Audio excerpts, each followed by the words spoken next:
Vamos a tratar el tema número 4 referido a la situación económica y concretamente al tema de conclusiones.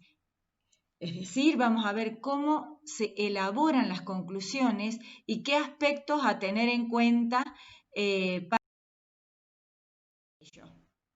Las conclusiones pueden ser de carácter históricas o, ya vamos a ver, proyectadas.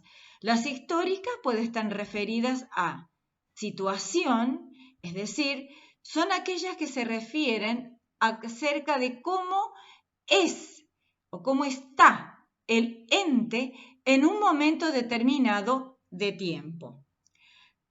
Las de evolución hace referencia a qué es lo que ha ocurrido hacia atrás durante un determinado periodo de tiempo.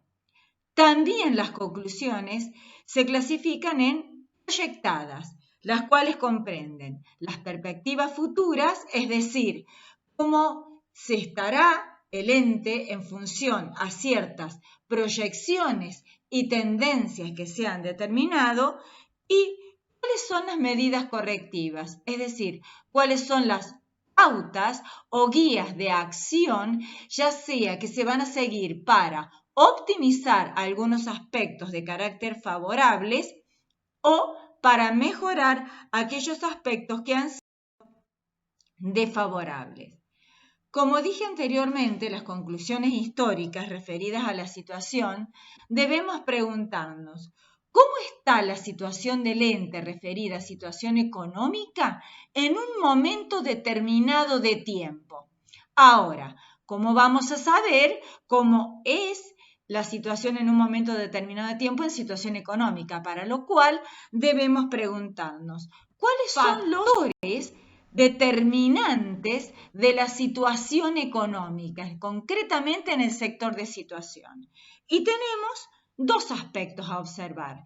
En primer lugar, la rentabilidad ordinaria, que es aquella tasa de rentabilidad habitual y potencialmente recurrente en una entidad. ¿Contra qué la vamos a comparar? Con aquella tasa que sea libre de riesgo en el mercado. Esa tasa libre de riesgo en el mercado financiero es la tasa de interés pasiva promedio de mercado. A lo cual, con estos dos factores, ¿qué debo preguntarme? Me van a permitir preguntarme, ¿recupero el costo de oportunidad? ¿Me queda margen para la prima de riesgo? ¿Cómo sé cuándo recupero el costo de oportunidad?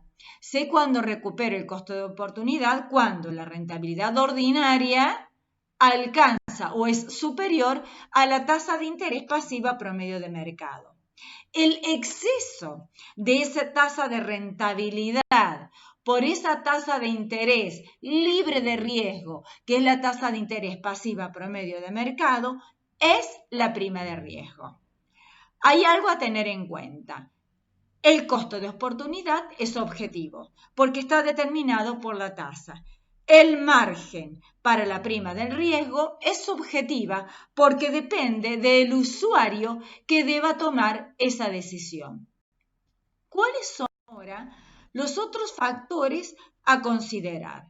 En primer lugar, el efecto palanca, es decir, la conveniencia económica de tomar o mantener fondos de terceros, la cual depende de dos grandes variables: la rentabilidad económica, es decir, la eficiencia en la administración de los activos, y la tasa de interés promedio pagada por el pasivo. La tasa de interés promedio pagada por el pasivo, luego debemos compararla con la tasa activa de mercado. ¿Cómo es esta relación? Sabemos que las variables de ese efecto palanca son dos.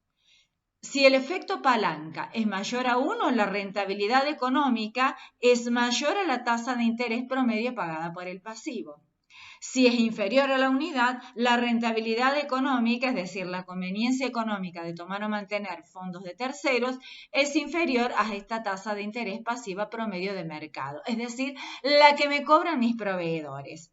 Ahora, a esta tasa de interés promedio pagada por el pasivo, la que me cobran mis proveedores, la debo comparar si es superior o inferior a la tasa activa de mercado, que es la que me cobraría cualquier entidad financiera si yo fuese a obtener un préstamo para poder cancelar mis pasivos. Y otras de las comparaciones que debo efectuar es la tasa impositiva real con la tasa nominal que está establecida por la AFIP.